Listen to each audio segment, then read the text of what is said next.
Asia Pop 40. Hello, ladies and gents, boys and girls. I am Joey, and today, once again, we reach out to one of our favorite artists from around the world, and I'm really excited about this one. Although I should say, doing research and prep for this particular interview does make me feel a little disappointed about the way that I've led my life, because this guy is currently, I think, 27, and at this age, he's been an actor, singer-songwriter, dancer, model, record producer, and a record label executive. So we'll find out about his personal story and about his new single today. It's James Reid. Welcome. What's up? I'm good, Hey, Joey. man. How's it going? I'm very well. You're currently in Manila in the Philippines? Yep. Okay. I've been How's here all of 2020. all of 2020 and hopefully not all of 2021, knock on wood. But the year's been going big for you. You have just dropped a new single. You are planning on a new album, and your record label, I think, recently signed some new artists. So I'm sure you are waiting, on different stages of how to, properly announce this. But let's go slow and let's, backtrack a little bit from the start. You were born in Australia and then moved to the Philippines when you were very young. Is that correct? Going that far back. Okay. I was born in Sydney. I'm half Filipino, half Australian. I moved here in 2010, towards the end of 2009. From there, I'm not sure if you know the story, but I joined Pinoy Big Brother, the reality TV show. Yeah. And from that point on, I don't know, it was like a snowball effect. I got into acting. Yeah. And from there, I did a lot of performances, and I learned to love singing and making music. Eventually, I went into producing music, and I created my own music label. And only recently, about 2019, I went completely independent. So I've been managing myself. I've been running my own music label, and now currently have a roster of artists, about 6 artists. Yep, and I think the snowball effect that you're talking about is quite exciting for you at every stage, I'm sure. For us looking from the outside in, we're just wondering, what is driving you, every step of the way, from Pinoy Big Brother, which is a show that ran for almost a year, and you went through a lot in this show, and then to a couple of back-to-back really successful movies, and then it just kept going. Did you feel like, it was too much, or did it just kind of happen naturally for you? What's been driving me? I think there was one thing that when I was in the Big Brother house, because if I was to ask my 16-year-old self before I went in the house, or if I was to tell him, the things that you're about to do after you do this show, I would piss my pants. Honestly, I would never imagine in 100 years that, this would be the path that I'm going to take in life. I was actually planning on becoming a chef. That was my passion before, when I was in high school. Really? And so completely different. But one thing that kind of switched when I was in the house was, I never thought anything of myself. But the Big Brother, when I was in the house, told me he taught me to dream big. Yeah. And ever since then, every time I realize one of my dreams, they keep getting bigger. So I've become quite ambitious, but in a good sense. Okay, wait, so I think at this point we should probably take a break and explain to people outside of the Philippines what Pinoy Big Brother is. So Pinoy is kind of a word that the Filipinos often use to refer to themselves, is that correct? Yes, Pinoy is Filipino. Okay, and what is this Big Brother show? Probably explain it. It's a reality TV. It's a reality TV show. So basically they get a bunch of kids to live inside a house together, full of cameras, no privacy, and pretty much they just let things go, run wild. It's not scripted. It's pretty much they just throw a bunch of kids in a house and then see who fights who falls in love with who, that kind of thing. It's a reality TV show. So I kind of just, stumbled into that show. Actually, how I got into the show is a completely different story. But I somehow won the show. And I'm really grateful. It terrified me, but it forced me to like really get out of my shell, and I started to tell myself, you know what, maybe you can do acting, maybe you can like be a singer, maybe you can do all these things, maybe you can perform in front of thousands of people. So it really changed my perspective. Do most of the kids who go into this show, do they end up in the entertainment industry? Like, is that what the show drives towards? Yes, they do. Not everyone, it's not for everyone, but specifically in like Pinoy Big Brother, that's what's kind of expected. Okay. And I didn't know that. They have Big Brother in Australia, and when you win the show, that's it. Like, enjoy your life. Yeah. But okay. here it's different, so I just got introduced to this whole world, and it was, culture shock. I just came from Australia, so. Yeah, no kidding. And how do you score points? Like, how do you win the show? Basically every week, it's kind of savage. We have to nominate each other to get evicted from the house. Ooh, okay. Okay. Nominations, they go up for eviction, and then the people who are watching, they vote, and they vote to save someone or to evict someone. So it's kind of like last man standing. It's like Lord of the Flies kind of thing. Like a bunch of kids basically have free reign over like who comes and who goes. Except you have this voice in the sky that tells you what to do. Yeah, of course. Oh my gosh. Okay, Yeah. So you said that the show also is in Australia. I had no idea. I thought this is like a Philippines exclusive.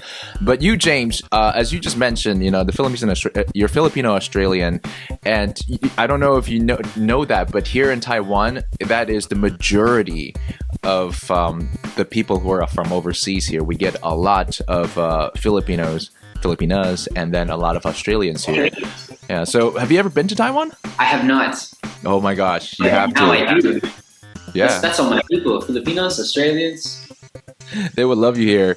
Okay, so let's continue with that. So after you won the Pinoy Big Brother show, you went to shoot a few movies, and then your heart landed in music. You started to not only perform, but then you formed Careless record label, right? And this is with a good friend of yours who was actually in that show with you ever since you were a kid. So like, do you guys all support each other at this point? Do you of the people who are from this show, do you still talk to each other? Yeah, so I think who you're referring to is Brett Jackson. Yep. Yeah, he was. I think he was the first friend I made when I was inside that house, and until now, we're still best friends. And he's actually the A&R of the company of Careless Music. So he's the one that is really discovering new artists. He also helps curate the sound that we're making at Careless.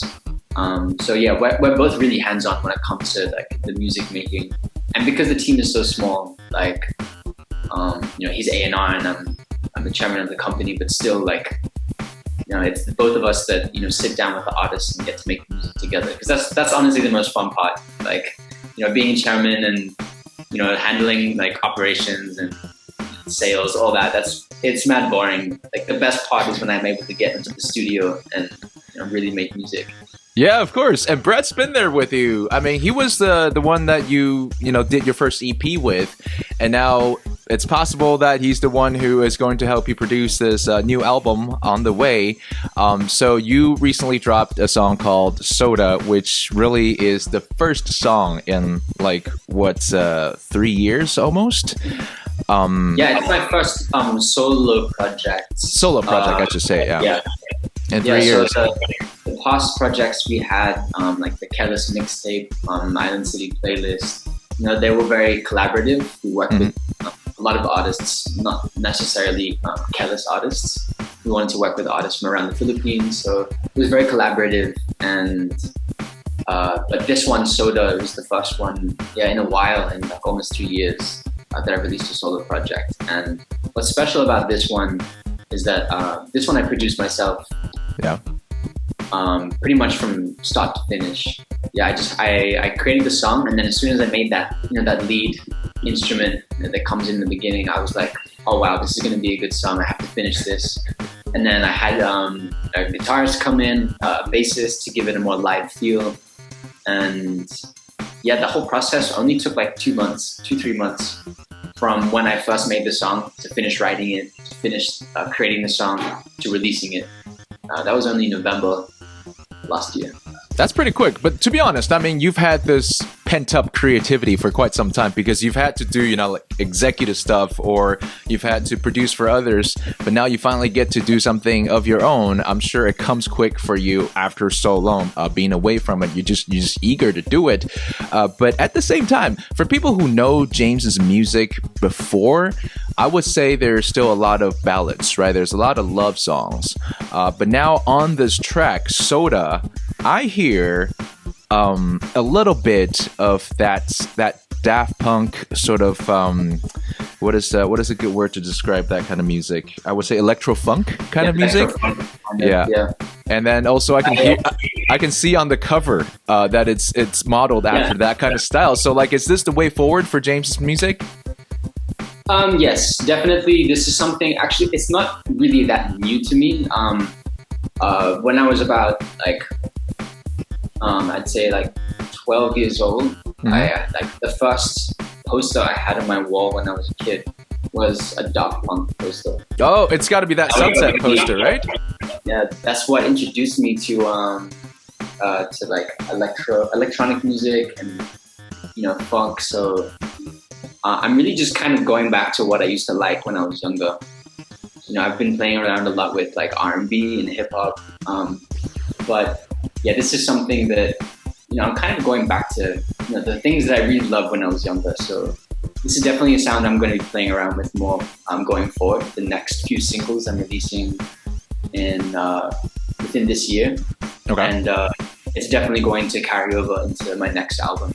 Nice. That's good to hear. A sort of return to form of the James that he knew as a younger boy. And I guess this probably means that there are other dreams that you might pursue from that younger version of you. Or do you think you'll ever go back into being a chef? I don't know.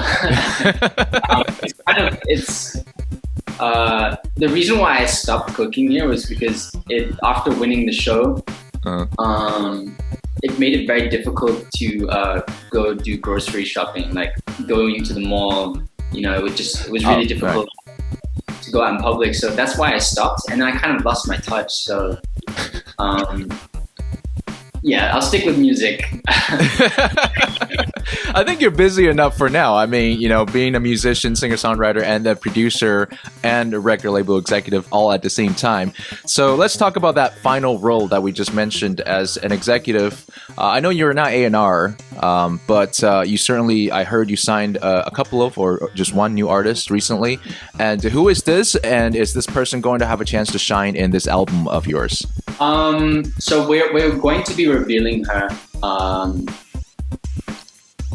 quite soon. You've already said too much, by the way, so we know it's a her. Yes, I've already said too much, but yeah, she'll be coming out soon, and she's the first artist we've signed in, I think, a whole year. So she's an amazing R&B singer, extremely talented, and she's very young. She's a great songwriter, and we're really excited for her project to come out and all the collaborations with the other Careless artists that we have. So big thing to look out for her.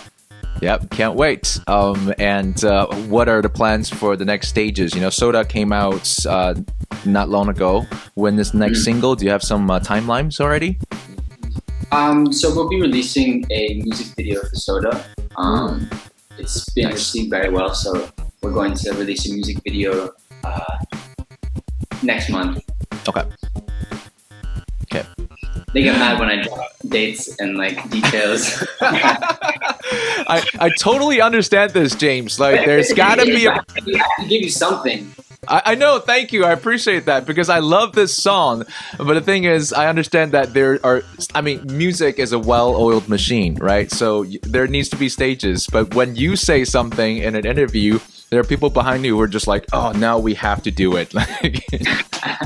No, we're doing it for sure. Okay, good. Yeah. Next month. We'll look forward to this one. There will be a music video for Soda, and the singles, I think in the next 3-4 months, I'll be releasing another 2 singles. Okay, nice. And are these singles gonna sound something like Soda? Is it gonna have that electro funk vibe, or is it gonna go to, some of the Maroon 5 or Justin Timberlake that you used to kind of express through your music? Definitely still, in the sound of Soda. So like, just that like feel good, like soul, electro funk. Yeah. Nice. Okay, can't wait. By the way, why is this song called Soda? Because I don't think it has anything to do with the lyrics. You're absolutely right. It has nothing to do with the entire song, except for the fact that when I was making the beat, I had to save it, and then you have to title the track, and I was like, what can I call it? It's like Soda. It just sounded cool at the time, and I ended up, because I titled it Soda, I ended up using the sound of a can opening. Yes. In the music, so I don't know, it just kind of worked. Okay, it pops, I guess. Yeah, it pops. Which works for Asia Pop 40 because, our sound effect, it's also Asia Pop 40. And then we actually do have a soda can opening up. So, you know what? You're like the guy we need to talk to. I didn't plan that at all. One last question, as you have a lot of new projects rolling out, you have new artists rolling out, but there is a pandemic. So how will some of the live performances go down? Are you planning on live streaming some of these events? Definitely. We're gonna, because of the whole pandemic and social distancing. We want to stick to digital performances for now. Mm-hmm. But definitely we're going to give them, our fans a new experience. I think switching to digital definitely it gives us more room to play with, and when it comes to creating the video and the performance, so they can expect something new. Okay, cool. Did you watch the Weeknd Super Bowl halftime show? Like, did that give you any ideas? It did. That was one of the things. Like, I noticed that for a part, like for almost a whole song, he was inside that gold room, and the audience, the people in the crowd, they can't even see him. Yeah, that's right. It's really for the viewers at home. It's really for people to be able to watch online through their phones, like from the safety of their own homes. So, it really kind of, shifted away from the traditional, you have a stage and the audience is in front and that's your show. So it's giving us room to be more creative. So once again, expect something new coming from James. Love the new song, Soda. And there's going to be a whole entire project coming up in the year 2021. How do we follow you on Facebook or Instagram or Twitter? Any of these accounts? Can you share that with us? Yeah, for more updates, you can follow us on Twitter. It's @careless_ph. Mm-hmm. And on Instagram, it's just @carelessph. And our YouTube is Careless Music. You can check it out there. We have our latest music videos, Nadine's Wildest Dreams visual album. Actually, last night she just dropped a remix of one of her songs, and a dance video. So you should definitely check that out. All right, definitely. We will also play the latest song that you released for our listeners. And James, thank you so much for joining us here today. Thanks for having me, man. Hi, I'm James Reid, and you're listening to Asia Pop 40. Asia Pop 40.